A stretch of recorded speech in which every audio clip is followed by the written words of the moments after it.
السلام علیکم ورحمۃ اللہ وبرکاتہ۔ جانور کے عیوب اور اس کے صحت سے متعلق چند مسائل آپ حضرات کے سامنے بیان کرتا ہوں قربانی کے سلسلے میں، جن کا جاننا ہمارے لیے بے انتہا ضروری ہے۔ پہلا مسئلہ وہ یہ ہے کہ اگر جانور کا تہائی کان کٹا ہوا ہے یا تہائی پونچھ کٹی ہوئی ہے تو اس جانور کی قربانی درست نہیں ہوگی۔ اور تہائی کا حساب کیسے لگائیں گے؟ وہ اس طریقے سے کہ جانور کے کان کے 3 حصے کیے جائے، یعنی ان کو ناپا جائے برابر حصے۔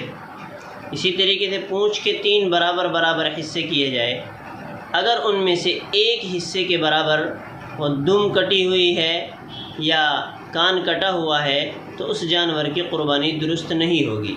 گویا کہ یہ تہائی حصہ کٹا ہوا ہے۔ اور اگر اس سے کم کٹا ہوا ہے تو پھر جانور کی قربانی درست ہو جائے گی۔ ایسے ہی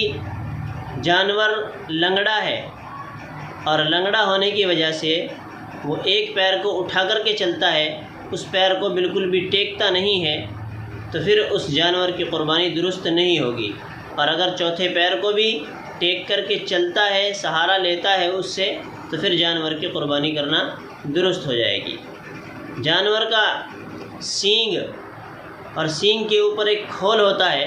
اگر وہ کھول جڑ سے اکھڑ گیا ہے تو اس جانور کی قربانی درست ہے۔ اور اگر سینگ آدھا ٹوٹا یا آدھے سے زیادہ ٹوٹا تب بھی اس جانور کی قربانی کرنا درست ہے۔ لیکن اگر سینگ بالکل جڑ سے اکھڑ گیا ہے تو جڑ سے اکھڑنے کی وجہ سے اس جانور کی قربانی کرنا درست نہیں ہوگا۔ ایسے ہی جانور کے منہ میں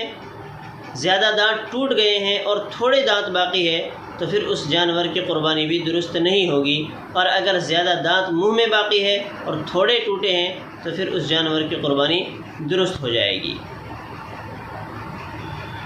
ایسے ہی ایک مسئلہ یہ بھی ہے کہ اگر جانور خارش کی وجہ سے بہت دبلا ہو گیا ہے، کمزور ہو گیا ہے کہ صرف ہڈی نظر آتی ہے، ماش نظر نہیں آتا، تو اس جانور کی قربانی بھی درست نہیں ہے۔ لیکن اگر جانور دبلا پتلا ہے، خارش کی وجہ سے نہیں ہے، بیماری کی وجہ سے نہیں ہے، تو دبلا پتلا ہونے سے کوئی فرق نہیں پڑتا، اس جانور کی قربانی کرنا درست ہو جائے گا۔ اسی طریقے سے جانور کے کان نہیں نکلے ہیں، جانور کے کان نہیں نکلے ہیں، ذرا سے بھی نہیں نکلے ہیں، پیدائشی طور پر کان نہیں نکلے ہیں، ذرا سے بھی نہیں نکلے ہیں، اگر جانور کی قربانی بھی درست نہیں ہوگی۔ لیکن اگر جانور کے کان نکلے ہیں لیکن اس سے کوئی فرق نہیں پڑے گا، سے نکلے ہوئے ہیں تو پھر اس سے کوئی فرق نہیں پڑے گا، لیکن اگر سینگ ہے درست ہو جائے گا۔ سینگ بالکل بھی نہیں، لیکن اگر سینگ ہے تو اور سینگ بالکل بھی نہیں نکلے ہیں جانور کی قربانی کرنا، تو اس سے کوئی فرق نہیں پڑے گا، جانور کی قربانی کرنا۔ جانور کی کھال کا کیا کرنا چاہیے؟ جانور کی کھال کا طریقہ کرنا چاہیے کہ یا تو اسے جانور کی کھال کا طریقہ یا مدارس کے اندر کہ یا تو اسے کسی غریب مسکین کو یا مدارس کے اندر استعمال میں لانا کر دیا جائے، اپنے استعمال میں، اور اگر اپنے استعمال میں لانا چاہتا ہے استعمال میں بھی لا سکتا ہے، اس کا مصلی بنا لیا جائے، اس کی جانماز بنا لی جائے، اس کا مصلی بنا لیا جائے، اس کی جانماز بنا لی جائے، تو بنا کر جس طریقے سے استعمال میں لانا بنانا درست ہے، اس کو بنا کر کے اپنے استعمال میں لانا گیابن نکلا درست ہو جائے گا۔ ذبح کر رہے درست ہے، ذبح کرتے ہوئے جانور گیابن نکلا ہے، گیابن نکلا تو ذبح کر رہے ہیں۔ اب اگر بچہ زندہ نکلا ہے ہوئے جانور، بچے کو بھی نکلا دیا جائے، اس کے گوشت کو استعمال کرنا چاہیے۔ اب اگر بچہ زندہ نکلا ہے استعمال بچے کو بھی ذبح کر دیا جائے، اس کے گوشت کو استعمال کرنا چاہیے، مرا ہوا نکلا ہے کر سکتے ہیں، مرنے کی صورت میں تو دبا دیا جائے۔ اور اگر بچہ مرا ہوا نکلا ہے تو مرنے کی صورت میں ایک مسئلہ وہ قربانی کے جانور جیسے بھینس ہے یا بکری ہے کو ان کے دفن کر دیا جائے۔ اور اس جانور کے دودھ کے سلسلے میں مسئلہ یہ ہے کہ اگر ہم نے ان کا دودھ نکالا ہے اور پی لیا ہے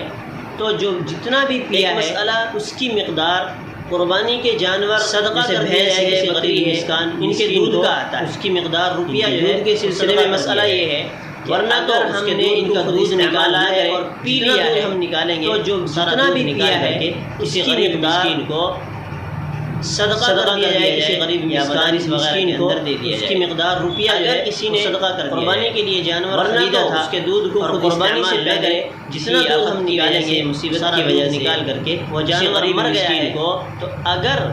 صدقہ مار دیا ہے یا مدارس 52 تولہ چاندی کی مقدار کا وہ مالک ہے اس کے دودھ کو قربانی استعمال کرتا ہے وہ درست اس کے اوپر ضروری ہے کہ وہ قربانی کرے۔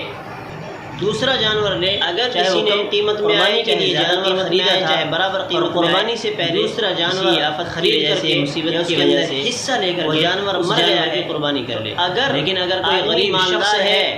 یعنی 52 تولہ چاندی کی مقدار کا وہ مالک جانور مر جاتا ہے قربانی کر سکتا ہے تو پھر اس غریب اس کے اوپر ضروری ہے جانور کو خریدنا لازم نہیں کرے جانور کی قربانی کرنا۔ دوسرا جانور لے ضروری اور کم قیمت میں آئے چاہے زیادہ قیمت میں آئے چاہے برابر کے لیے آئے آدمی کو چاہیے جانور کہ وہ خرید کر کے صبح میں جلدی اٹھے حصہ لے کر کے اس جانور کی قربانی کرے۔ لیکن اگر کوئی غریب شخص ہے تیل غریب شخص کے ساتھ ایسا اتفاق ہو جاتا ہے عید کی نماز مر جاتا ہے کسی آفت وغیرہ کی وجہ سے نماز کے لیے جائے تو تکبیر کہتا ہوا جانور کو خریدنا لازم نہیں ہے جائے اور دوسرے راستے سے آئے اس کے اوپر طریقہ ضروری اور واجب نہیں۔ عید کی نماز کا بڑا ثواب ہے، عید کا بڑا ثواب ہے۔ عید الاضحیٰ کے دن آدمی کو چاہیے اس کے بڑے فضائل بیان صبح میں جلدی قربانی کو ضروری ہے ضرور سمجھ کر کے کرے، کپڑے پہنے، خوشبو لگائے، تیل لگائے، اللہ نے مال اور دولت دیا ہے اور عید کی نماز کے لیے قربانی نہ کرے تو ہماری عید کی نماز بالکل بھی قریب نہ آئے کہتا ہوا جائے کتنی بڑی ایک راستے سے جائے محرومی کی بات ہے آئے اللہ کے رسول صلی اللہ علیہ وسلم ہے ایسے شخص کو عید کی نماز واجب تھی اور بڑا ثواب ہے وہ قربانی کا بڑا ثواب ہے ایسے شخص اللہ کے رسول صلی اللہ علیہ وسلم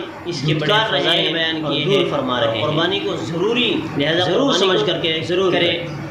ایک مسئلہ رسول فرماتے ہیں جس کو اللہ نے مال اور دولت دیا ہے تشریف کے باوجود قربانی نہ کرے ہوتی ہے ہمارے عیدگاہ کے بالکل بھی قریب 13 تاریخ کی عصر تک رہتی ہے۔ بدبختی اور محرومی کی بات ہے کہ اللہ کے رسول صلی اللہ علیہ وسلم تکبیر پڑھنا واجب ہے قربانی واجب تکبیر کیا ہے اس کے باوجود وہ قربانی نہ کرے لا الہ الا اللہ کے رسول صلی اللہ علیہ وسلم کر رہے ہیں ایک مرتبہ پڑھنا مردوں کے اوپر ضروری ہے لہذا قربانی کو قضا نماز پڑھ رہا ہو ایک مسئلہ ہے وہ تکبیر نماز آتا ہے نماز کے فوراً بعد 9 ذی الحجہ سے شروع ہوتی ہے کہ وہ ایک مرتبہ بلند 13 تاریخ کی تشریق عصر تک پڑھے 9 ذی الحجہ سے لے کر کے زور سے کی